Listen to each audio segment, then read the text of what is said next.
Good afternoon, everyone, and thank you so much for joining us today. My name is Brianna Mosier with the Flint and Genesee Chamber of Commerce, and we are very excited to be joined by the SBDC team, who we will introduce in just a second.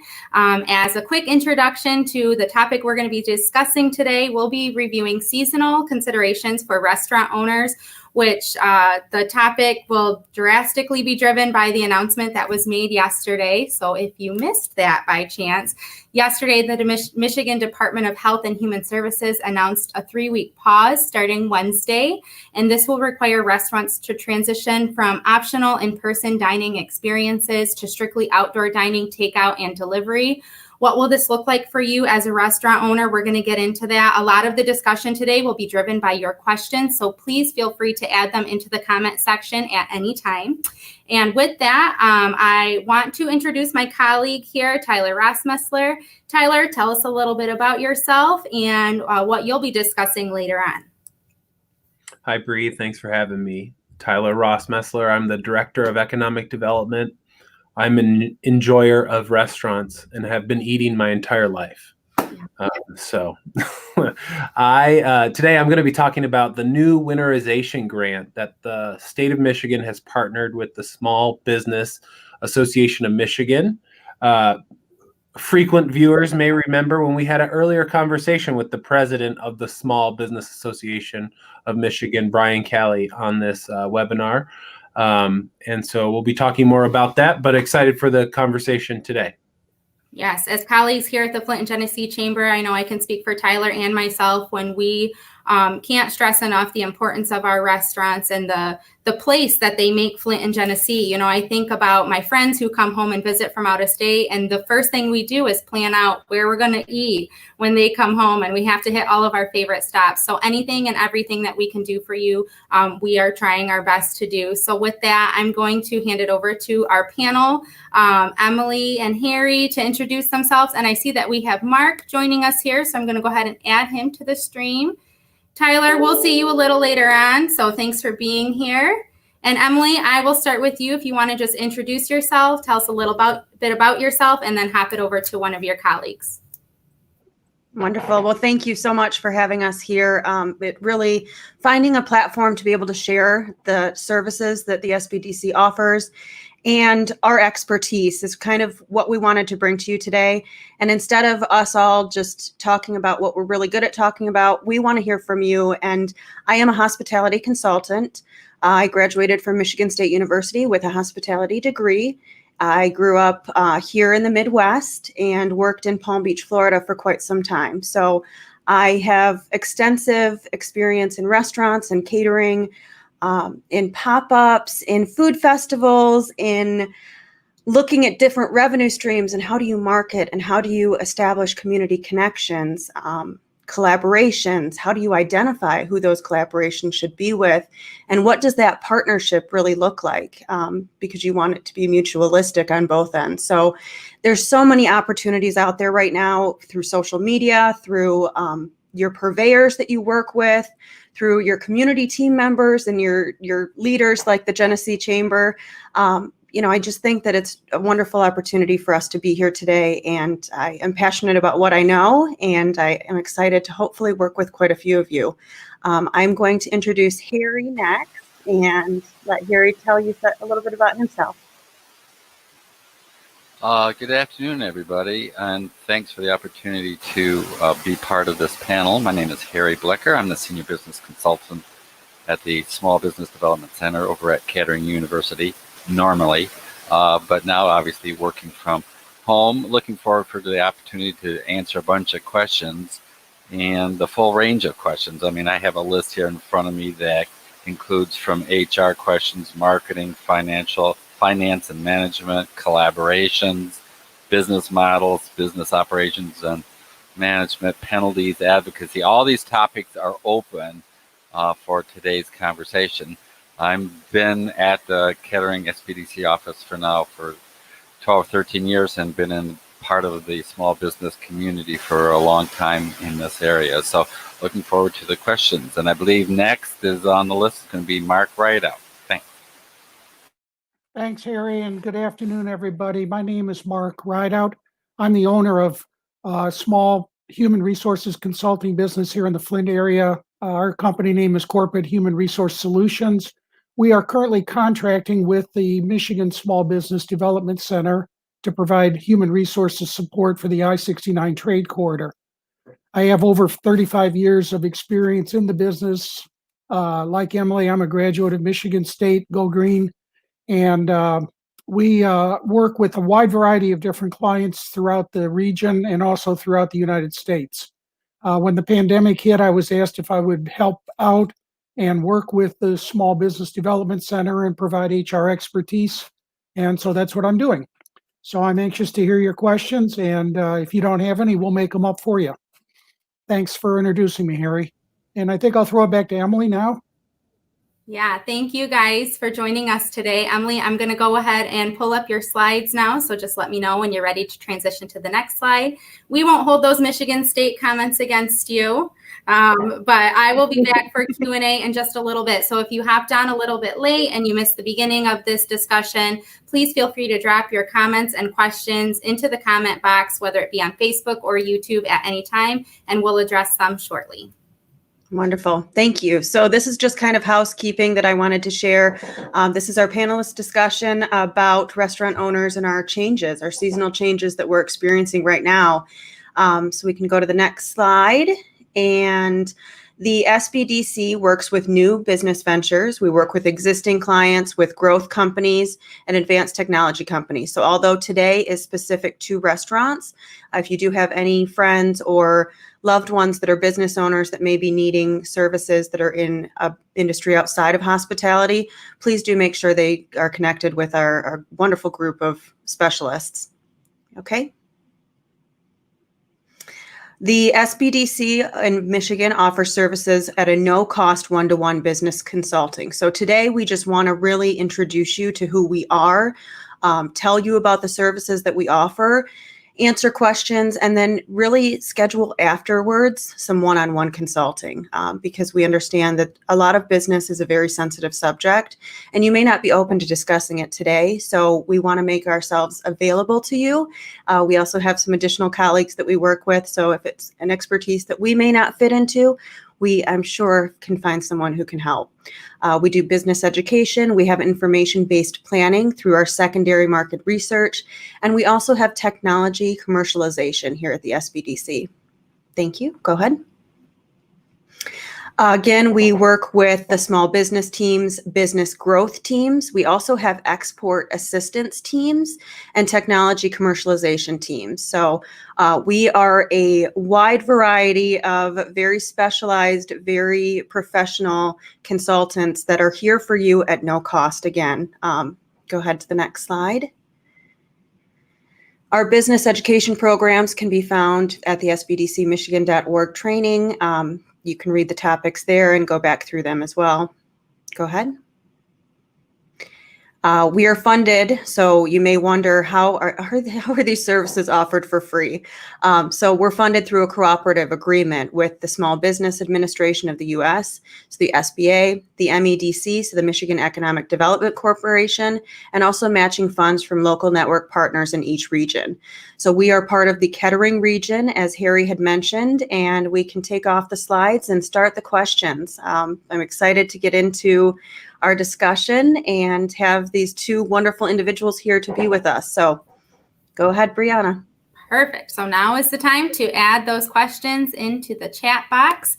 As you are thinking of them, I'll start off with a couple of questions just to get the conversation started. We'll start it at a general level. So knowing what we know now, what we learned yesterday from the new emergency order that was sent out, what are some considerations that restaurants should be thinking of as they plan for transitioning back to takeout, delivery, and now the option of outdoor dining in the winter?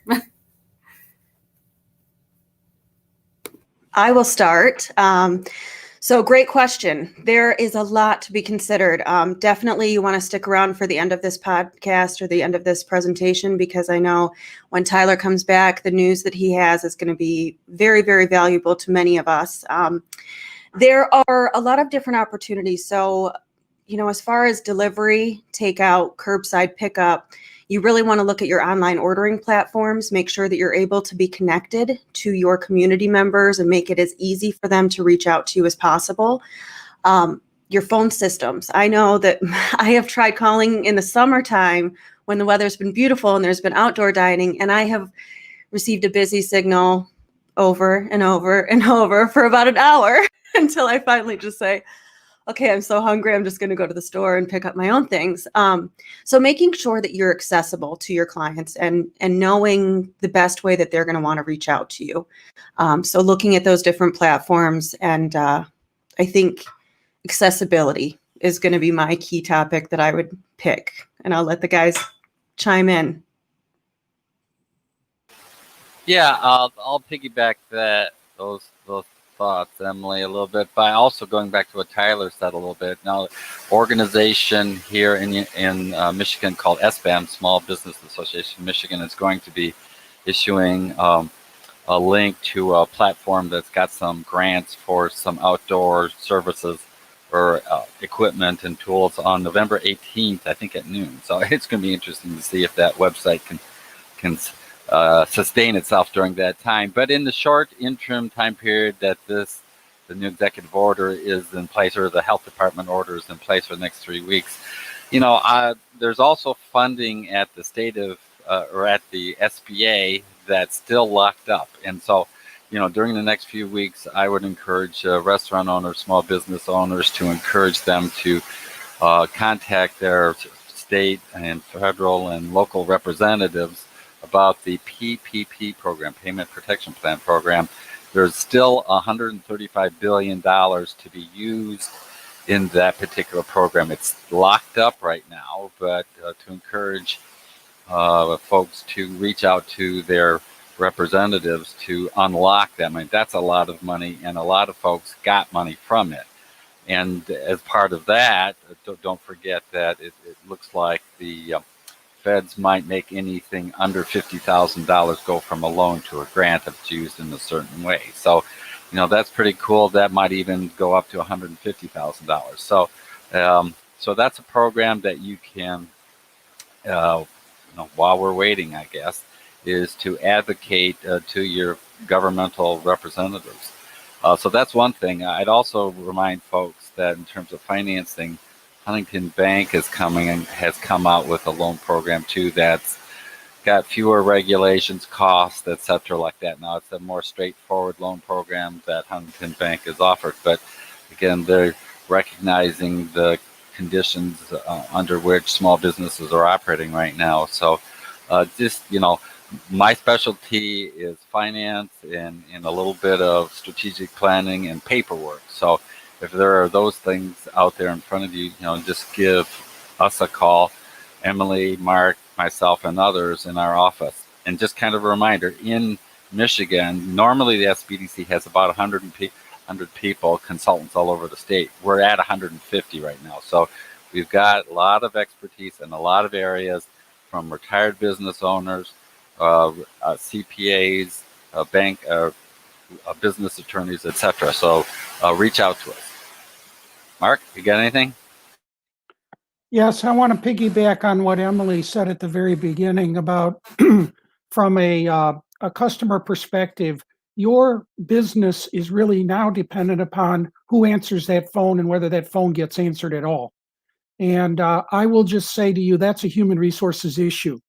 And if you are putting somebody on the phone that has no phone skills and no training, you're making a big mistake, and you're doing a disservice to your business, and you're driving your customers away. I think we've all, including the business owners that might be listening in, suffered in these interminable lines at Wendy's or the drive-through of any fast food joint. And it's no different. The frustration that you feel in that line waiting to get to the window is the same frustration that Emily was feeling when she couldn't get through on the phone. And it's the same frustration I feel when I get through and I'm put on hold, and the person that's taking my order doesn't really know how to take an order properly, can't interact with the people. And so the first order of business has to be making sure that your technology is working, but more importantly, making sure that your people are properly trained. And it's not just to grab anybody that's available and have them get on the phone. You need dedicated staff, people that are properly trained and educated and know how to handle these customer interactions. That's a super great point, Mark. Thank you for sharing that. The importance of customer service training is huge, and all of us on the call could help with that. So if you need assistance, reach out to the chamber. Myself in particular, I will get you over to the SBDC, or we may have programming here available for you. But yes, the importance of customer service right now. Now is the time to put some focus on that. I want to continue talking about the customer. And Emily, I'm going to start with you because we discussed this a little bit beforehand. What should business owners, restaurant owners be communicating to their customers right now? So the entire point of this 3-week pause was to decrease the amount of cases in the state. So as just a general human, I hear that and I get nervous to go anywhere. So if I want to visit my favorite restaurant, what should they be pushing out to their customers to say it's okay to come in, or this is what we're doing? Absolutely. So one of the things, and I found in businesses in general, unless they have a very robust client relations management system that they can hold their client data, which includes first, last names, phone numbers, emails, ways to continue to stay in contact with your client. When you lose that, or when you don't have it, it's really hard when something like this happens. How do you communicate what's going on? How do you communicate your hours of service? Make sure your Google page is updated. Make sure your phone number is updated. Make sure your website is updated. If you have Facebook and that's where you're driving the majority of your business to, make sure that is updated and post. Be engaging with your community. Make sure that you also are tagging any partners that you have, because when I may tag the SBDC in something, the SBDC followers are now going to see what I have tagged that business in, because now it goes onto their page, or they can send it out and they can repost it. And so really sharing is caring when it comes to information, not when it comes to diseases and, keep ourselves separated right now. But sharing information is vital, and being open to communicating with people and making sure that you have, maybe some pictures of your food that you're putting out there, or put together a really great pop-up menu for one specific night. Your menus, right now, since you're not having 100% occupancy in your doors, are your menus running at you at too high of a food cost? Because you're now throwing away 80% of what you're bringing in because it's perishable and its shelf life is now coming to an end. And we say, no one's coming through our doors. So do we need to reassess what the menus look like this season? Do you need to partner with your food distributors and say, what are some really great options that maybe you have some purveyors that they work with? So let's say, locally there is a farm that is MJ Farms, and they work with specific restaurants. So can you work with them to say, how can we put together something that we can push out through a delivery system, which there is a new delivery system within the Genesee, Lapeer, and Shiawassee counties that I would be open to discussing with people. It's not something that I want to put out just as a blanket statement, because it is not going to be right for everyone, but it's a really unique opportunity for delivery, and it allows you to plan ahead. So you're not getting orders right away that you have to fulfill. You actually have some lead time to prepare. So I know I talked about a lot just there, but I think that I'll kick it over to either Mark or Harry, who want to jump in and have a few words to say. Yeah, just, I've been doing small business counseling for 30 plus years, and the people that I've noticed make it persevere. And this is November 2020, the craziest of all years that I've been around in terms of small business. And if I by analogy, if there's 10 businesses, restaurant businesses in Flint, downtown Flint go out of business. Next year, November of 2021, I would bet you that 7, 8, or 9 of those places will be operating as restaurants. And so, to make it through certainly this next 3 weeks, 3 months, 6 months, etc., is going to be critical. But, there still will be restaurants and food places out of those 10 that might go out of business next year. So are you going to be one of those, or, not? And it's going to be perseverance and talking with folks from the chamber. I mean, a great place to connect to, be a partner with, to learn about what's going on in terms of advice, in terms of financing, etc., like that, and partnering. All those will be important to make it through till next November 2021. And I'll bet that 7, 8, 9 of those 10 businesses will be operating as restaurants. So hang in there. And I just want to add one comment about the human side of this whole equation. Harry noticed the perseverance, and I've been working with small businesses in a consulting capacity for about the same amount of time. And what I've noticed is the ones that make it are the ones that pay attention to who they hire and are careful with who they hire. And during times like this, when they are forced into downsizing and they're forced into changing out personnel, they really are very careful about who they're letting go and who they're retaining. And I was on the road this morning. I was talking with Emily, and in between talking with Emily and getting here, I was listening to WWJ radio out of Detroit, 950. And they did an interview with a restaurant owner down there. And he is transitioning very rapidly because he says, look, this is no surprise. We saw this coming. I have 2 operations. And the thing that's going to get me through the other side of this is my people, my staff, because I have the best staff that I could ever hope for. Mm-hmm. And that's the kind of situation that you have to be in. And if you're not in that situation, now is the time to step back and reassess and take a look at how you hire people, how you select people, how long they stay with you. And I would just suggest that the businesses that are going to make it are going to persevere because they have an attitude of success, and they hire people that have a successful attitude, and they get rid of people that aren't contributing to your bottom line and aren't contributing to that success profile. So Mark, I want to stay with you because you bring up a really good point, the people who run the operation. But we see, restaurant after restaurant, fast food place after fast food place, help wanted. And we're hearing that from every industry, the need for talent in our area. What should business owners be doing to tell their employees it's safe to come to work? It's safe to be in a food preparation area. It's safe to interact with customers who are coming in to pick up, takeout or whatever the case may be. What should they be doing in that sense? Well, safety of employees is paramount.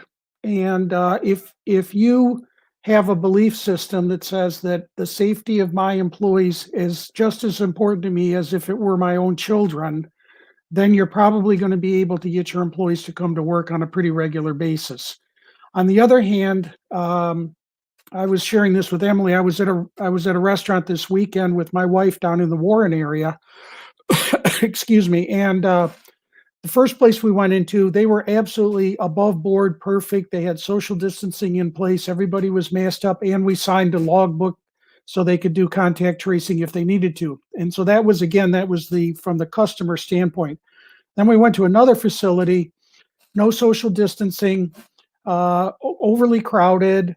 I asked the cashier on the way out, I said, is it always like this on Sunday? And she said, no, just recently, and we don't like it either. And meaning that's an employee who's sharing with me, a customer, that she's upset with what the owner is doing in terms of trying to jam too many people through the place. So if you're a restaurant owner and you're going to keep operating your kitchen and your takeout service, you better be doing it with a mindset towards safety of all of your employees. Now, that would include doing things like regular temperature checking, making sure that if somebody has any kind of symptoms, they're clearly advised, do not come to work. If you're coughing, if you're sneezing, if you've got anything at all that looks like a cold, you do not come to work, and enforcing it.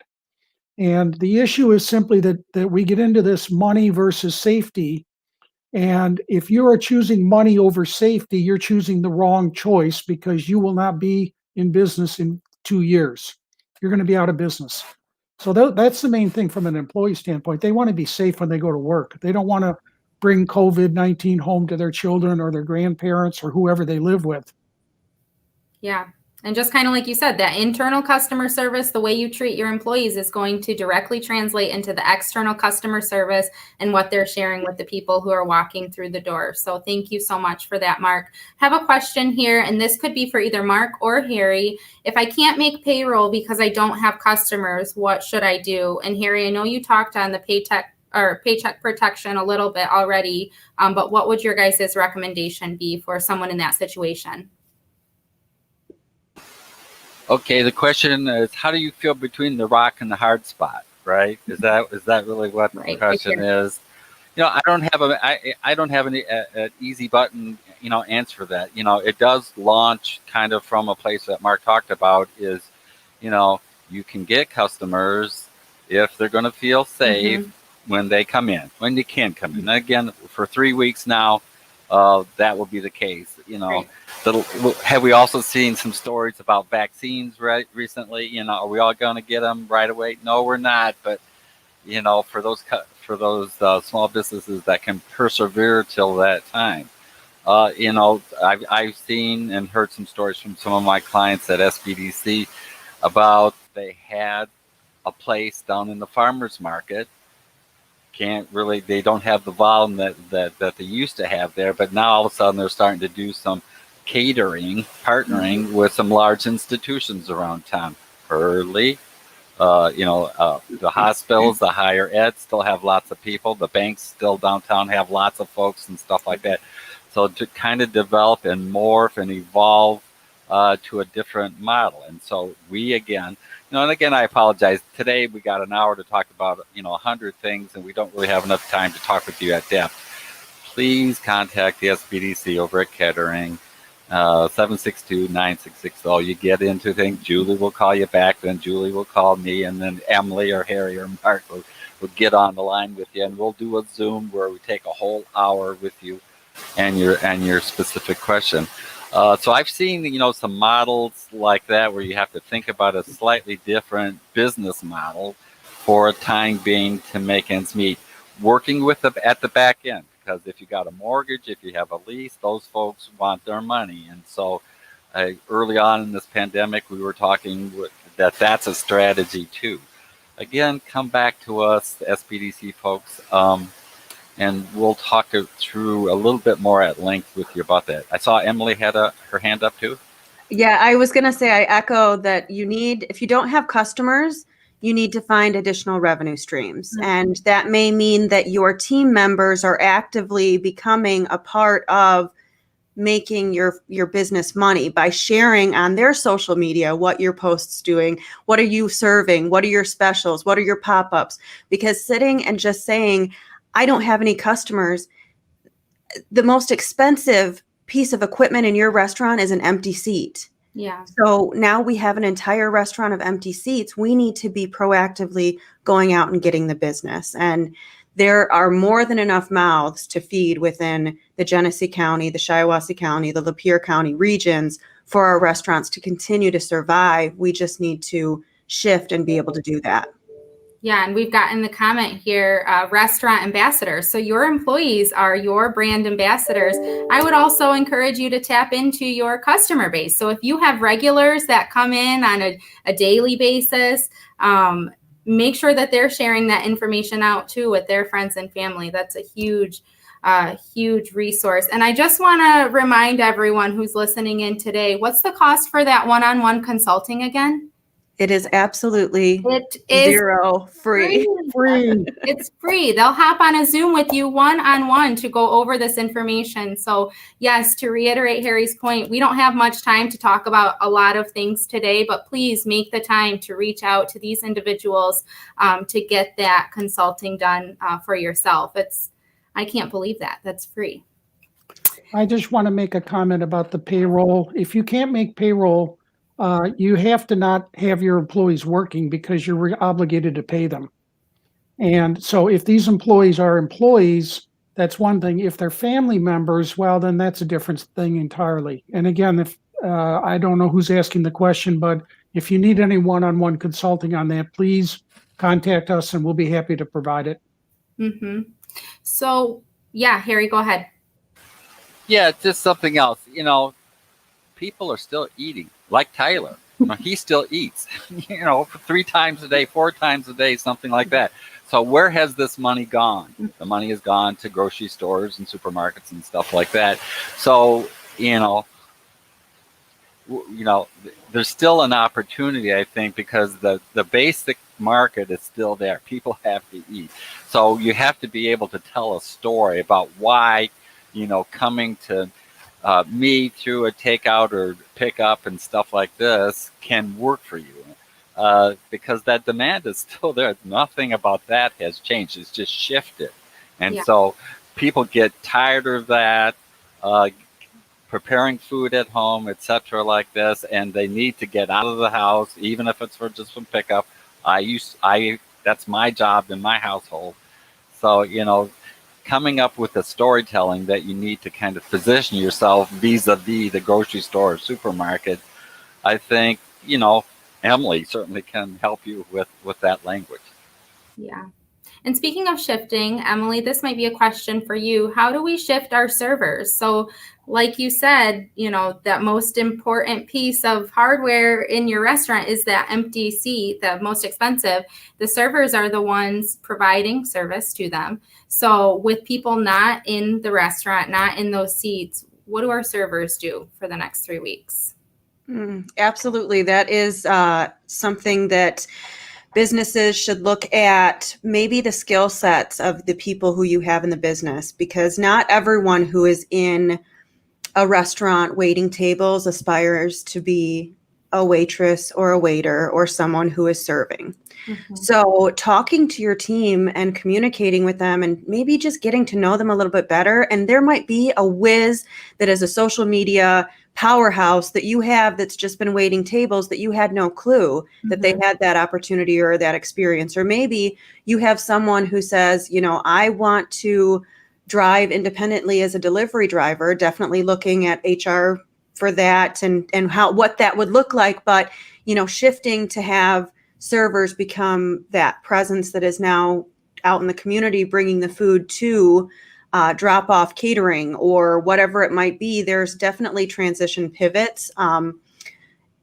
Unfortunately, I would say a lot of servers are going to feel a burden over the next few weeks. And, I saw it happening in Florida for a long time, and it's difficult. And I wish that I had a magic wand that would make it all go away, but I don't. And I think we can get creative. And I think that, maybe there are other partnerships or other businesses who may be looking for some help in some situations. And so, definitely just having conversations. I think we all just need to continue being face-to-face, even if it's virtually like this, or picking up the phone and having conversations about what's going on. Mm-hmm.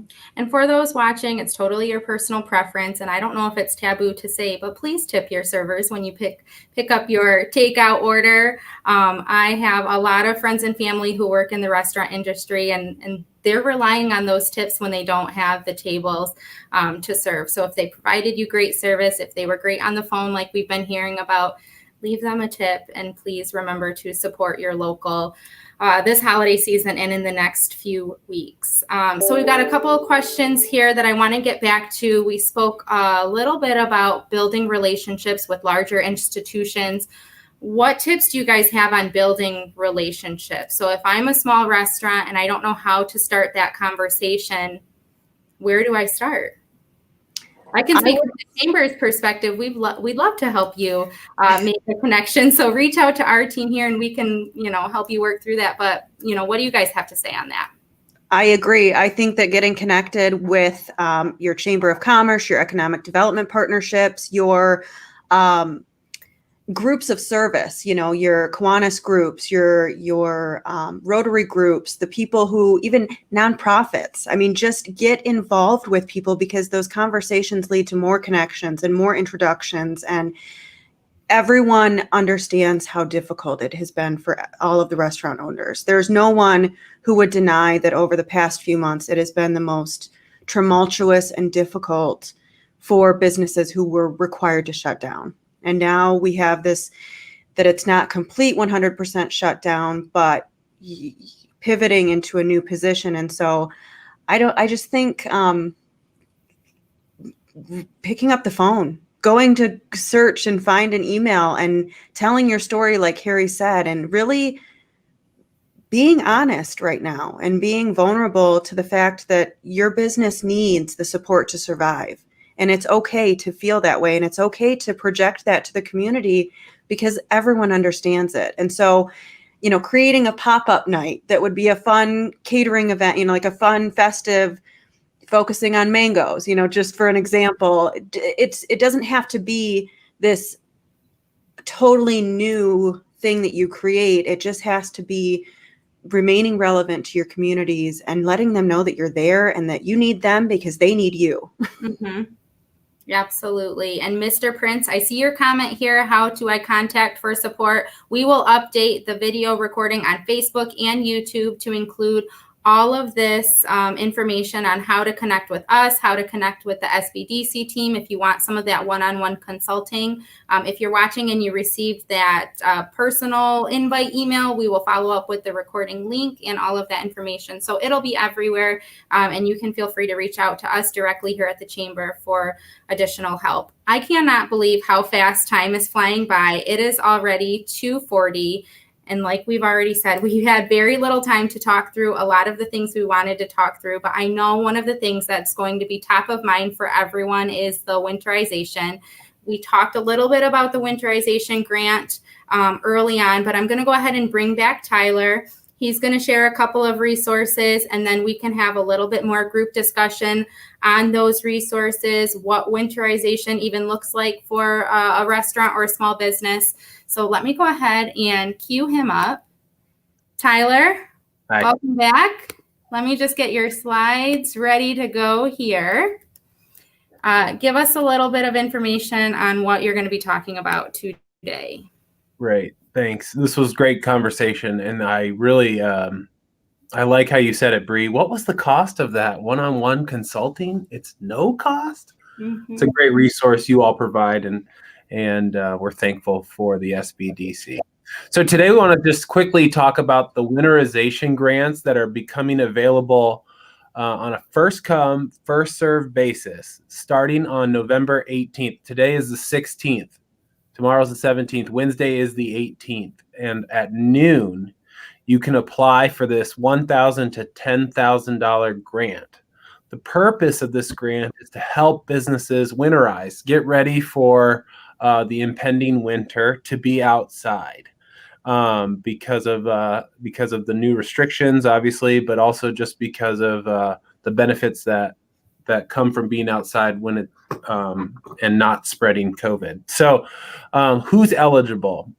Any business, small business, 50 or fewer full-time employees, that is a restaurant, a banquet center, a retail shop, a gym or fitness center, or a commercial property owner, and local businesses. So like a DDA can also apply for this.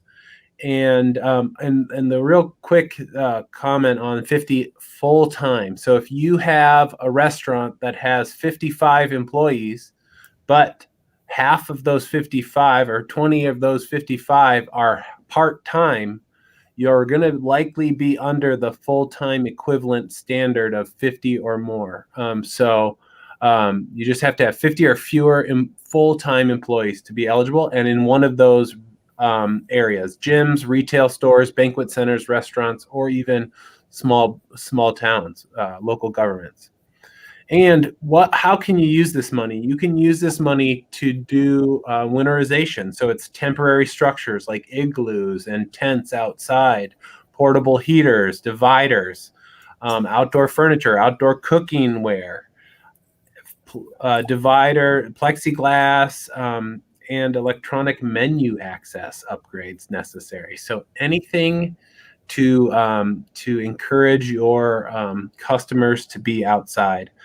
The unique thing about this is that it's backdated to August 1st. So even though the application is a first come, first serve starting on November 18th, you can use the money to reimburse yourself for costs you may have already incurred back to August 1st. So I know lots of restaurants have been buying those igloos and tents and heaters because they knew this was coming. Yeah. And this is a chance to get some reimbursement for that.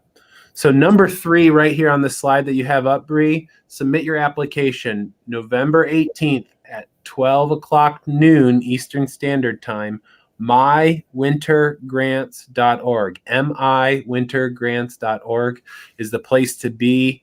And hopefully many of you will be successful in this. So I wonder if there are any questions about that, we could take it. And then the other thing I want to plug, Bree, is a thing the chamber is doing this year called Spread the Cheer.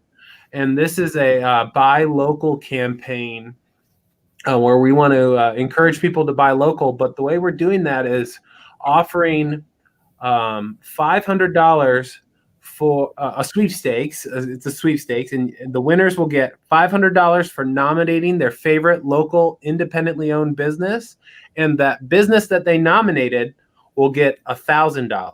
And there's going to be one winner each week for 5 weeks, and nominations are open now. So you can go to flintandgenesee.org/cheer to nominate your favorite restaurant, and then you can go to the SBAM website and hopefully get them a grant so you can dine outside. Very exciting. The SBDC team didn't even know about that campaign that we were kicking off today. So we're, like I said, huge promoters of our place here of Flint and Genesee, and we want to spread the cheer, as Tyler said. So we're encouraging you guys to support local this holiday season. And winterization looks different for everyone. We have one question that came in. Mr. Prince Gourmet, we know who you are. I saw your billboards and they look very nice. And if Izzy Joseph, our colleague, is watching, she's your biggest fan. So he says here, Mr. Prince is a food truck. What suggestions do you have for the winter months for a food truck style setup? That might be an Emily question. Great question, Mr. Prince Gourmet. I hope to connect with you outside of this platform, but looking at ghost kitchens or looking at collaborative kitchens. So if you can go in and do your prep work for, your dishes, maybe if you can't use your food truck and you needed a bigger kitchen, you could do that. Or you could do a pop-up restaurant in a space where you would have to go take out from maybe a building that doesn't have anything in it right now. I don't know if there's many of those around Flint. If you could find some in Genesee that there's a building that's abandoned, but setting up and saying, we're going to be here on this specific day and giving your menu and having people pre-order from you. There was actually a study that Zenders did a very, very good job with this ghost kitchen concept, and I'd be happy to discuss it further with you and show you the case study. Also thinking about because manufacturing has not been closed down, and they are also limiting how many people are able to be in cafeterias and such within these establishments. And so looking at partnering with those manufacturing companies that may have a larger opportunity of individual base who's there during a time period, and you can go in and you can say, on Tuesdays, Thursdays, and Fridays, I'm going to be here. This is the menu. And as soon as you're sold out, you're sold out. So there are different opportunities of how you can do this, and everybody's going to look a little bit different, but hopefully those are some good ideas to start with. Thank you so much for submitting that question. Anyone else have anything to add on that? Okay, well, let's talk a little bit about outdoor seating. So Tyler, you mentioned those igloos already. A lot of people have a hard time seeing that as outdoor seating because you're still enclosed. So does it qualify as outdoor seating? And what if I have a patio and I want to put up, like maybe the plastic walls that I've seen other places? Does that qualify as outdoor seating for winterization? I'll try, I guess. Number one is the igloos do count for the winterization grant. I don't know from a epidemiological perspective if they count as outdoor seating, but they do count for grants. And so I think that's something to definitely consider. And if you are a restaurant that that thinks that would be a good addition to your business, then take a look at that. And if you get the grant, use it as such. The other thing is about the dividers on the covered porch. Again, I don't know from a scientific perspective, but from the grant, dividers and plexiglass can be supported, and heaters as well. So if you need to get some heating out there to help that.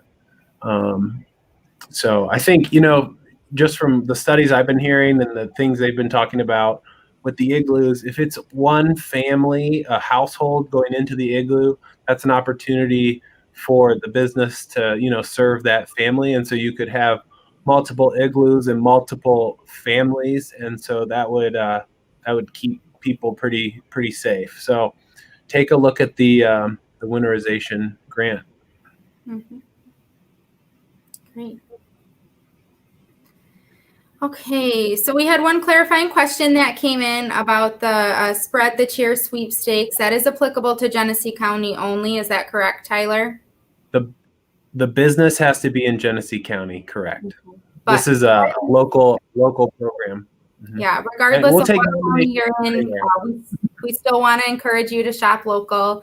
Really, everyone wins when you do. So whether it's incentivized or not, we hope that you will still consider doing that. Mm-hmm. Okay, we still got a couple of minutes here. I don't have any additional questions coming in regarding winterization. All of the winterization grant information will be available on our website, and that is applicable to other small businesses, not just restaurants, which is what this webinar is focusing on today. Harry, let's take a question off of your list that you had over there. Not so much a question per se, but just kind of reiterate the point that perseverance is going to be important. Picking up on something that Mark said earlier, I mean, if you're a business owner, start with how you treat your employees and convey that message to your customers, because everybody is nervous. And so, if you can demonstrate that, first to your employees, and then take that message and convey that to your customers, then I think you do it. Then we can start talking about, what kind of model could work. Just to kind of tell you just a story this morning, I mean, and food trucks reminded me of this. I have a lady who is getting a food truck built in Texas right now. It's going to be delivered in, a few weeks. So she still sees, the future as being positive, and I'm talking with her about financing from another nonprofit here in town, Metro Community Development, that does some financings as well as the chamber, and to have her begin focusing on a calendar and start developing those partnerships with the GMs, the banks, the hospitals, the higher ed places with a large number of employees, because those folks are coming back now in various stages, and to develop those partnerships. So it's kind of a, start here, move here, move here, move here, and move here, and persevere. I was going to say this at the end, but I think it's applicable now that I just saw it on my own Facebook feed at home. It's a quote from Winston Churchill. Remember World War II when they were bombing his cities? So they were going, if you're going through hell, keep going, from Winston Churchill. If you're going through hell, keep going. And he knew what he was talking about. They were getting bombed. Mm-hmm. So we are getting bombed by COVID. So, keep going. Yeah, thank you, Harry. And that's a perfect segue into some closing comments. I will reiterate again that the SBDC is available for one-on-one consulting, and I will pull that slide up once we hear from everyone. I do also want to say, if you're interested in small group discussions like this, feel free to reach out to me at the Flint and Genesee Chamber of Commerce and let me know. We've said it from the beginning, but we truly are all in this together. So if you would like to network with other restaurant owners about maybe some of the pivots they're making, how they're reworking their staff, what are the things on social media, we can all learn and help each other. So let's continue to do that through this difficult season. Mark, I'm going to hand it over to you. What closing comments do you have for those viewing today?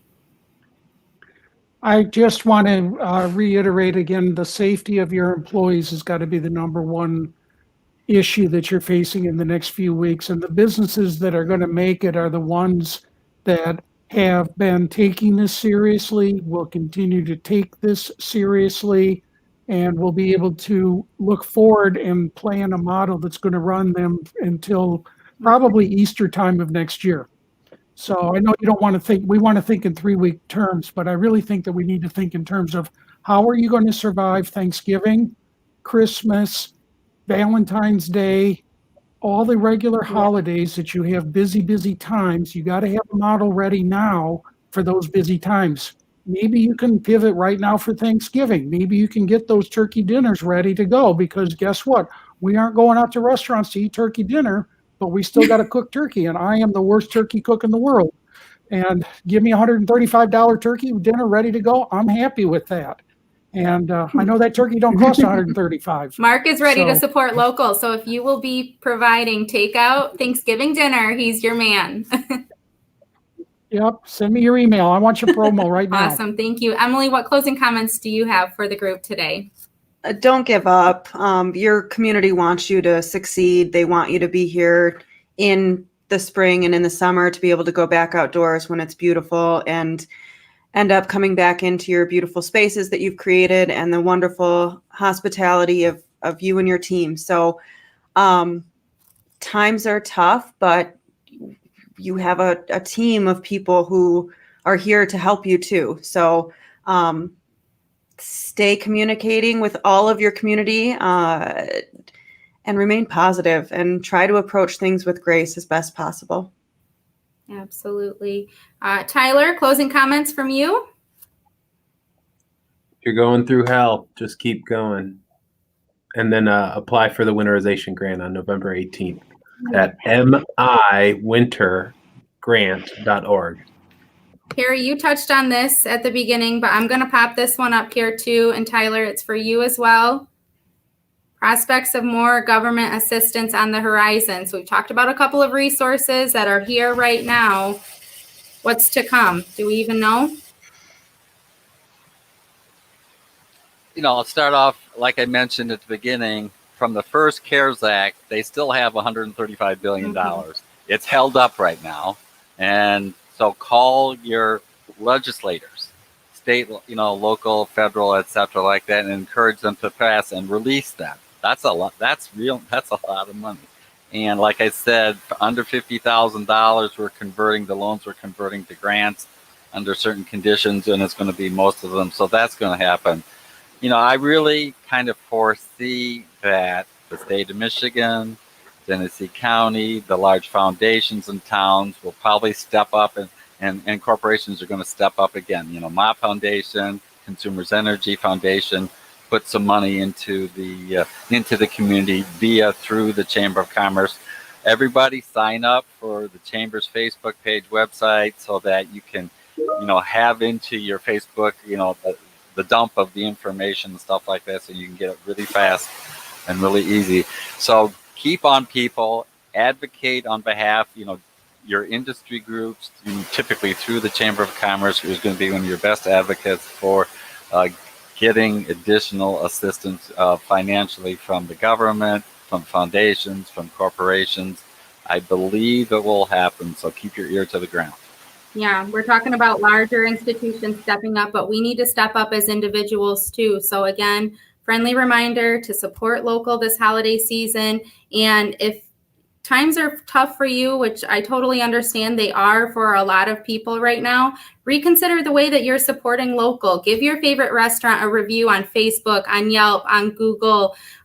We talked a little bit earlier about being that restaurant ambassador that they need. So if you have a favorite restaurant that you want to see stay open, reconsider the way that you are supporting them. I'm going to pull up your slide here, Emily, one more time, and I'm going to hand it over to you to close us out. Go ahead and share this contact information one more time. Wonderful. Thank you very much for having us here today.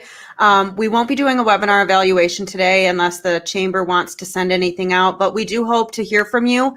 Again, just to reiterate, this is no cost one-to-one business consulting directly from any of us here on the panel today or any of our other colleagues within the I-69 and Thumb corridor. If you are not in our region, there are a multitude of other opportunities that you can get connected to within the state of Michigan.